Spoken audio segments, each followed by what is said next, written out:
And David said to Saul, "Why do you listen to the words of men who say, 'Indeed, David seeks your harm'? Look, this day your eyes have seen that the Lord delivered you today into my hand in this cave. And someone urged me to kill you, but my eyes spared you. And I said, I'll not stretch out my hand against my Lord, for he is the Lord's anointed." 1 Samuel 24, verses 9 and 10. Saul, with an army of 3,000 men, was combing through the countryside to find David. Saul entered a cave where David and his men were hiding, giving David ample opportunity to take the life of his enemy. But David refused, using the opportunity instead to try to persuade Saul that he was not wishing to harm him.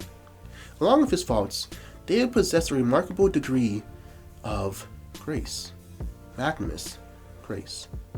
While on a political campaign, President William McKinley was followed by an energetic and young reporter who was working with an oppositional newspaper. The young man was on the job and did his work of misrepresentation and vilification with dispatch.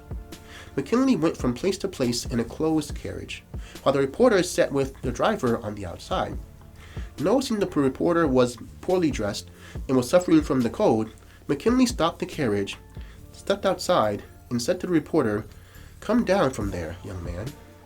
The reporter thought that the hour of vengeance had finally come.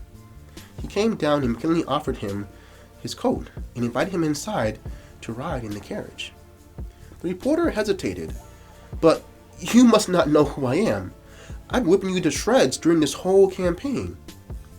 "I know," replied McKinley, "but put on this overcoat and get inside so you can do a better job." Only people with large hearts, people who are themselves secure, can react in this way to opposition. In our modern, highly competitive society, we too often see people trying to destroy the influence of those who disagree with them. The Christian is commanded to love his enemy. How well do we reach this ideal? And as always, think on these things.